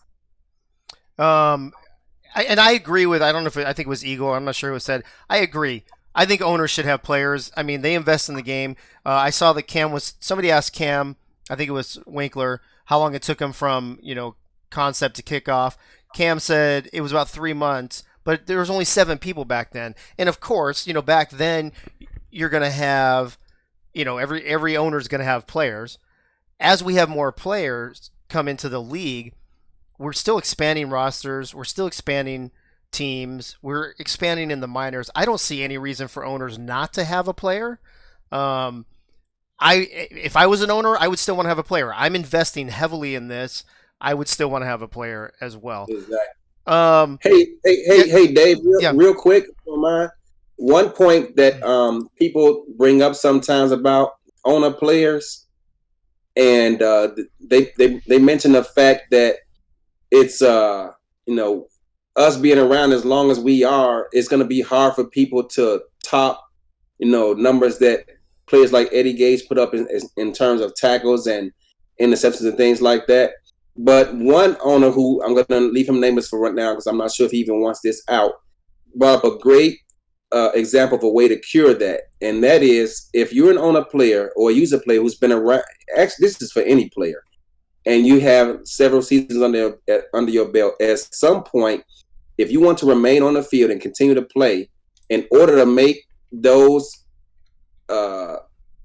accomplishments that you received realistic, at some point, say season 15, 20, whatever heck it is, we're going to cap it and no longer add those stats onto your career number so that your career caps off at a certain point if you want to continue to play. And I love that idea. I'm all for it. I'm not here for numbers. I'm here to see my play on the field. And if that's a way to alleviate those concerns in order to keep me on the field, I'm all for that. Yeah, we've had conversations on this show about everything from retiring to regression to, there's a whole lot of factors in that whole conversation, to be honest with you. Zach is on here, and I want to find out what went in chat. I'm trying to get Ryan on here because I guess he was on here as well. But before we continue this, AJ had a question about crowd play. I tried to go to her first before Dwayne. She wasn't available, but she's available now. So AJ, welcome back to the show. What's up? How y'all doing tonight? We are doing great. We've had a great show, and we're doing a little Access After Dark to talk about things that people want to talk about. Awesome. Well, I actually had 2 questions. First was about crowd play, and I was wondering if they worked out the kinks because the last time I tried to participate, I found it kept timing out, and I did take the advice of Alan and check it. Well, I came out of the app and then went back into it, and it was still doing the same thing. So I was just wondering if that was fixed. Okay, And Cam just left too, so I I wish I had gotten you can on answer before. that But a little bit, Dave. go ahead. I know that because I emailed them as well, and Mhm. they knew that there was some sort of bug, and there was a survey that was put out, and I believe that issue is fixed right now for it. Beautiful. And if you got an email, there was like a survey, and you would have gotten 200 points or something like that added to your account. But I do know I reached out to them, and they said they were working on it, and it should be fixed for next weekend. All right, fantastic. That's good to hear. What's your And second my question, second, Ash? for stats. So, for everyone that takes stats, live stats, how are you able to keep up with it? Seemingly like every play on the field, because I would think that you have to have quick eyes, right? Because I tried it, and I could catch the players, but I couldn't catch the yardage, or I could catch the yardage, but I couldn't catch the players. Were you So doing I the was stats by wondering. yourself, AJ, at that time? No, I was shadowing Okay. with someone, but I was just having a little trouble keeping up and being accurate. And I was wondering, how do you overcome that? Well, I think there might be some. I think Chad or somebody on here has had some stat experience, but I thought I heard that they now require at least two people per game, so you can Okay. share like offense, defense, or share teams, so that you only have to look at like half of what you were looking at before. Does anybody on the Okay. panel know if that's true? Yeah, I think that is true now. So they So probably they probably were running the same issues you were having and decided they need to double up on people. Is what I'm guessing. Oh, yeah, awesome. because so I mean I'm still part of the stats team, but I haven't done stats for a little while. Mhm. I did a lot of them back in season 13 by myself, and there were some other guys that did it too, like Gerald and Mark and a few other people. Um, the only thing I could suggest about that is just I would always just watch the ball and see where it was, and then kind of like not really like watch the runner itself. I would watch like surrounding the runner and try to memorize numbers, like the players' numbers on the back, and then just Mhm. really just keeping an eye on that. And then down at the bottom with the yardage. I mean, you have to be kind of quick with math on it. Um, Mhm. especially when you get into like no huddle, that's when it gets a little tricky. Yeah. But once you do it a couple times, because like when I did it, like I said, I did it by myself, so I was doing offense and defense both. Nowadays it might be a little easier because you have somebody else with you. Um, but those are kind of tricks I always did when I did it. Okay, awesome. Well, thank you for that. I appreciate it. And about the owner player thing, personally, I think owners should have players if they want it, or if they don't, then that's fine. I know owners that don't want that, because they would prefer to just be an owner. And people like Eddie, he likes to see his player out there in the field. I don't have a problem with it. I mean, they're paying their money just like everybody else, so why not? Yeah, I agree. I think you're in the majority with us, AJ. I think Yeah. most people see it that way as well, especially a lot of people who want to be an owner eventually. Mhm. What are you gonna do? You're gonna give up your player, like like Dwayne was mentioning. Nobody wants to give up their player, if they don't have to. So I completely agree with you. So we got Zach in, but I couldn't find any of the other guys. Zach, are you gonna have enough information for us on your own? I know that we briefly already touched on it. I know this surrounded kind of what Greg did or what Greg's situation was. Do you want to expand on what happened in Gen Chat today and maybe shed some light on some things we don't know about? Yeah, so it was just Ryan Owens going in there and saying that he doesn't get why teams can just go and pluck somebody out of the minors and plug them into the player that they're taking over for right into their slot with all their stats, or not stats, but their value and all that stuff. And it went on and on. It was between him, a couple other guys. DC got in there and talked about it. It was just, and I understand where Ryan's coming from. Us rookies that got drafted had to go through the entire process, and and then they go and then teams that release players just go and pluck guys and plug them into higher values than guys who have worked for their values. Right.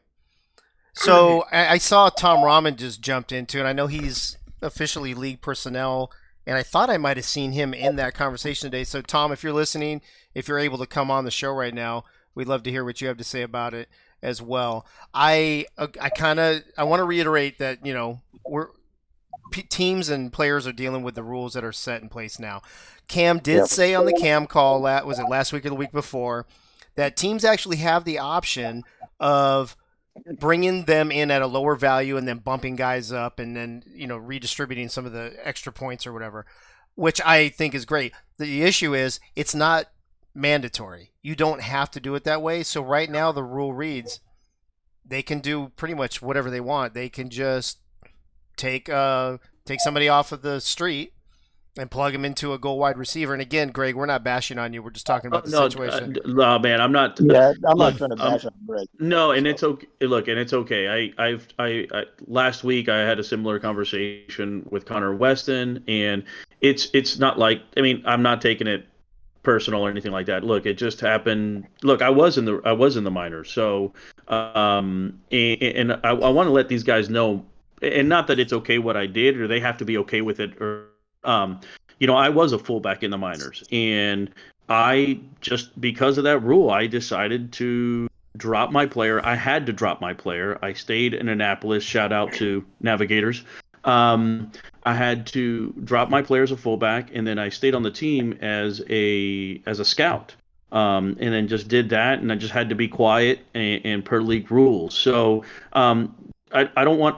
Yes, I took a build that was already there, but I want people to understand, and whether they are okay with it or not, I had to sacrifice not being a player anymore. It was my decision in the minors, not going to the draft, and I had to be silent per league rules for 2 months.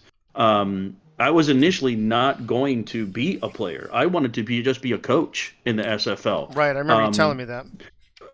So my idea was just to go to a team and be a coach. I was not going to be a player. This whole player thing revelation came about only about a month ago, when I found out that possibly JC Torres, life took over.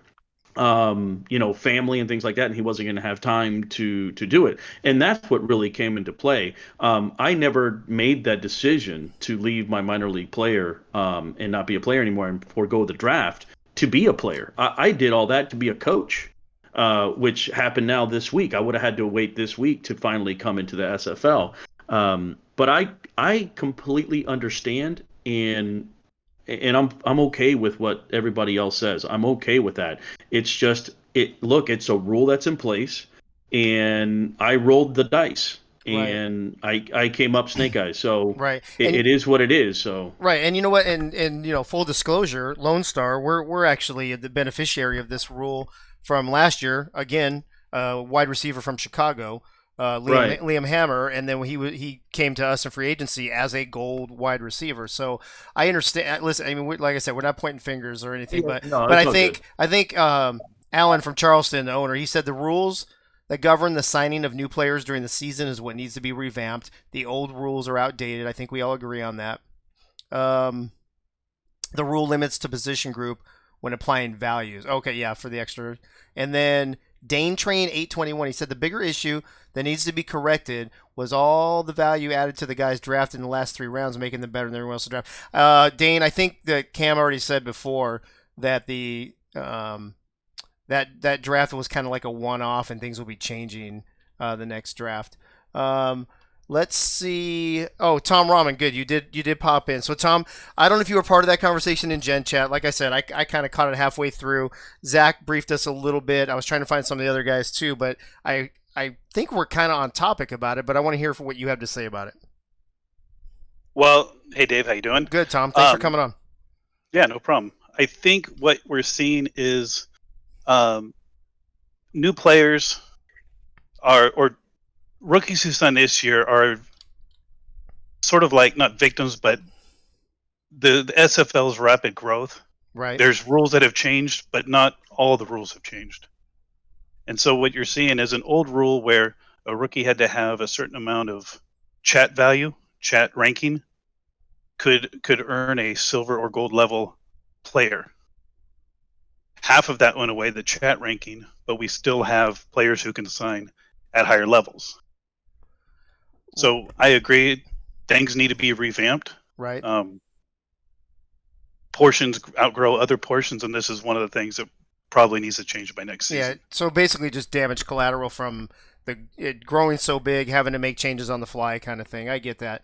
Dwayne said in the chat, the situation with Soto wasn't really an owner player, it was a mid-season replacement. Well, it's an early season replacement, but one thing to bear in mind is that if we didn't have the rule, then teams would be stuck with a player that won't progress because of real life situations that get in the way of their continuing. That doesn't benefit the league, the team, or the players. So I think two things to that real quick, Dwayne. I don't know if you're still on here or not, but number one, I think part of that is there is a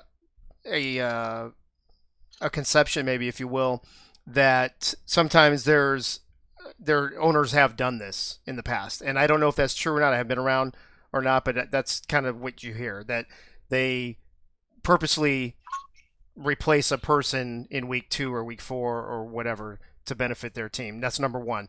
The second part of that is, real life situations. And that's why I'm saying I think the rule is not that someone shouldn't be replaced, but they shouldn't be replaced at the top. I think it should be kind of you bring a guy up from the minors kind of situation, right? So, and I think Cam almost said the exact same thing, or it might have been DC, I don't remember.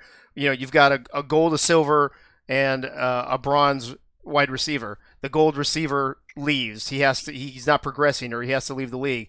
Silver moves up to gold, bronze moves up to silver. Then you bring somebody in, you bring them in at bronze. That seems the more fair way to do this. And I don't know if that's what you're alluding to, Tom, or not. That's my personal thought on it, and that's my response to Dwayne in the chat. Hey, Dave, can I respond to the well, the first point you're saying, if a team actually was holding a spot like that for somebody purposely, and that person wasn't continuing on, then I think the league would see that and do something about it. There might be a perception that that's what's happening. There's been situations where guys have dropped out at the last minute, and then you have to scramble to find somebody to replace them. It's happened to us a few times, and and the league does have a rule that you cannot replace them until they've failed to progress 2 weeks, or there's an exceptional circumstance. There's been situations like players have left the server right before the season started. Player has ended up in jail, or situations where what are you going to do? You're going to punish the team for the fact that there's nothing that no other way that player is going to be able to continue. As far as bringing in players at a lower value, you got to also bear in mind, how's that going to affect the team's salary cap? Well, I would think it would stay the same. No, I'm saying it would stay the same, right? So that silver moves up to replace the gold that left at that value.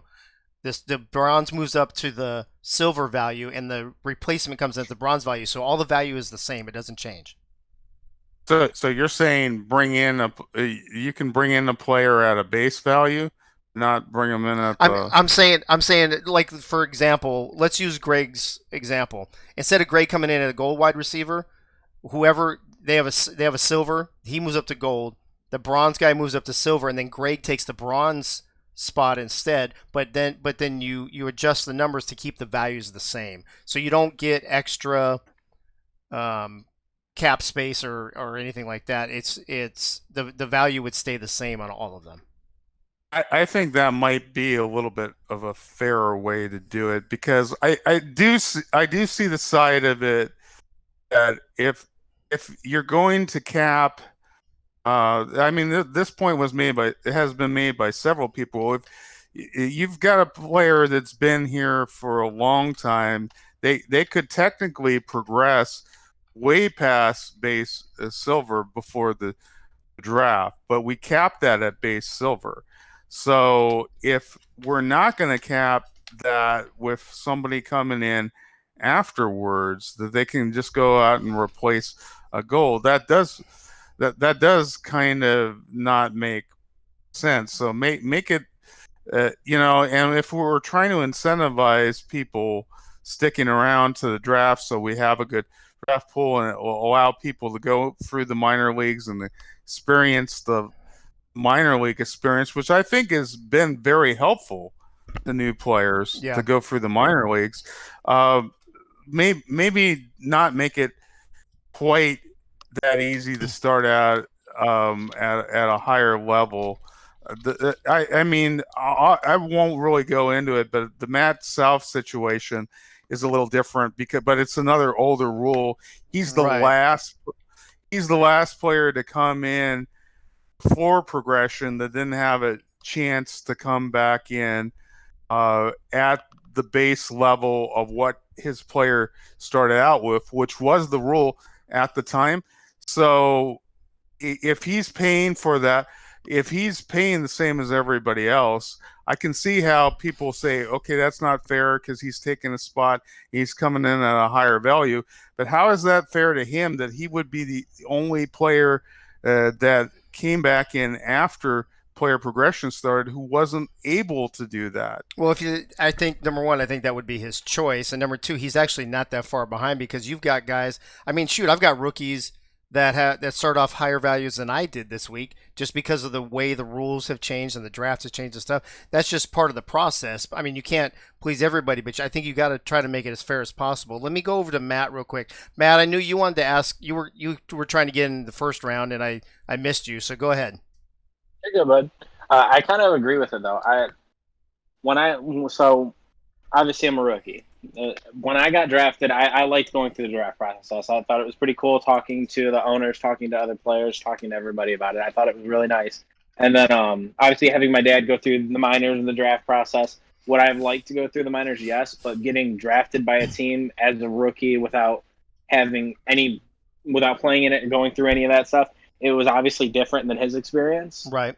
But I do kind of agree with the progression with somebody starting off as a gold player. It is kind of unfair, but at the same time, it's not like you're not giving somebody else a chance to do it. So say that an owner talks to one person about, oh, I want you to take over my player. You could talk to many different people about it, and there could be many different people who have a chance to do it. It's not like it's unfair. Everybody's getting an equal chance. But I kind of understand where everybody's coming from about it, about everybody getting bumped up when a new person comes in like that. They start off at bronze and everybody else moves up. I kind of agree with that, though. Okay. Real quick, Ryan. I know I was trying to type in here in the chat that you could probably give a different point of view. I know that we're going to piggyback on what Dwayne said. People hear things different from different people. So just go ahead and say what you have to say.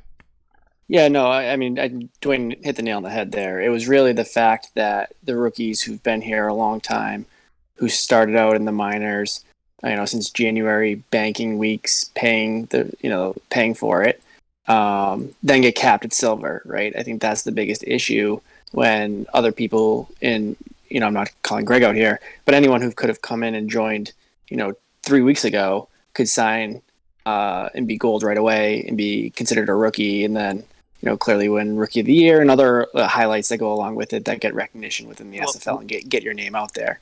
With that real quick, one thing that I do agree upon. Anyways, I'm a high silver. I didn't come in as gold, so just to clear that up. But I will agree with Ryan.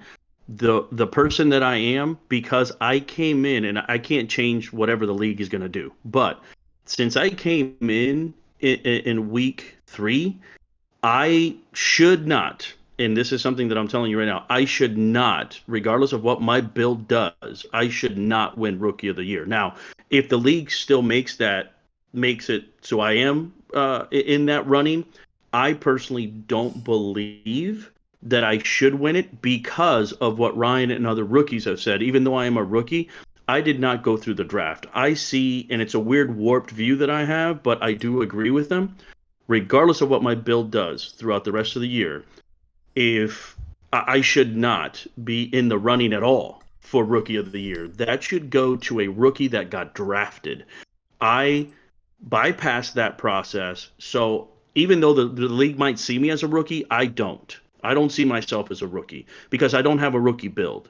And maybe that's something that the league can look at later on to not give a person with my situation any kind of a rookie award or even have them up to go to be rookie. Right. That is something that does need to be changed if it's not like that now.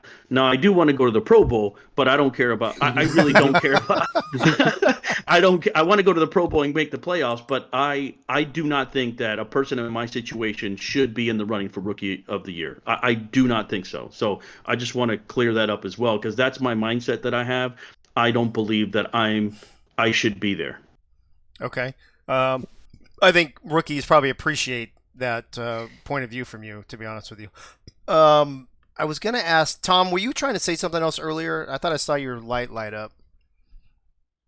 Since you jumped in no, here, but I give do you another have chance. something to add to this conversation. Okay. Is the ultimate equalizer is seasons ending and seasons starting, right? Right. Because even if you sign as a gold rookie in week 3 or week 4 with silver, that doesn't mean you're always going to be there.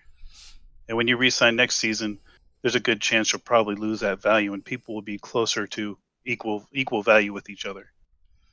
Yeah, I agree with that. And you know what? Also, Cam in the not Cam Irvine. Oh shit, I just lost it. Where'd it go? Cam Curtis where'd it go? He had a point that basically said if you're here it is. If you are past the cap value, you shouldn't be considered as a rookie. And I think that's right. So if you cap the draft or the rookies that are drafted, and none of them can be better than base silver, but in week 2, somebody can come and be a gold. I agree. I don't think they should be eligible for Rookie of the Year because they're starting at such a much higher value and ahead of the game, I think. So I agree with that. Let me guess. Who's that? Is that Doyle? Oh, Doyle's going to jump in, and then we're going to wrap this up because we've gone a lot longer than I expected to go. So, Doyle, what do you got for us, bro? Fellas, stay happy and positive. Oh, God. Is that really why you came on, just to say that? Yes, sir. All right, you're out of here then. Hey, Eddie Gage, real quick. I did see something here. Somebody tagged you in the chat, Dwayne did, about we're not the director of compliance. What was that about? I missed your comment. Can you hear me, Dave? Yeah, we can hear you. This went back a few minutes ago, and it's probably a topic for another day. But someone in the chat mentioned something in regards to teams taking advantage of the rules that they're currently written, and nothing that they do is illegal. It's just, and this is just me speaking in my opinion. So take that for what it's worth. In my opinion, some of the things that some of these teams do, in my opinion, is unethical, and I personally can't stand it. But it's within the rules, and they're taking advantage of the rule that's in place. So it is what it is. Yeah, I think that's a huge gray area. I agree. I think, if you tell me these are the rules and I play by the rules, then, it is what it is. I agree. There's probably another line past that's, the borderline of ethical and unethical, not necessarily breaking the rules, but maybe should or shouldn't do it. I agree with that as well. Dane Train, I think it's not a good idea because we have a Hall of Fame. I think a guy who slides into a gold to start their career has a better chance of achieving massive stats as opposed to starting as a copper and working his way up. I agree with that too. I think there's a lot of great points on this tonight. We have After Dark every night, so we can continue this next week if you guys want to. Anybody who wants to come on the show, just DM me. You're more than welcome to come on. We've gone nearly 2 hours, so I'm going to start wrapping this shindig up. Thank you, AJ, for coming on. Doyle, Eagle, Eddie, Dwayne, Gunny as always, Matt, Diva, the week 3 winner, Ryan Owens, Greg, the Missile Crisis, the Cuban Missile Crisis. So I couldn't even say that time without laughing. Tom Rahman, thanks for coming on, bro. And Zach. This is a lot more people than I expected, but I love the community getting involved. I love hashing things out. I love how much involvement is, not just in the chat, but you guys coming on air. And I just thank you for that. Thanks for making the show like that, because this is exactly what I wanted. I wanted it to be interactive, and I wanted to talk about things that were important, including stats and games coming up and things like that. So that being said, we are going to sign off. We're going to wrap this up. Thank you to everybody in the chat. Thank you to all the panelists and the After Dark people coming on. I want you all to have a glorious night, and hopefully Lone Star will have a glorious weekend. I will see you at the Tees. And Eddie Gage, you with me? I'm here.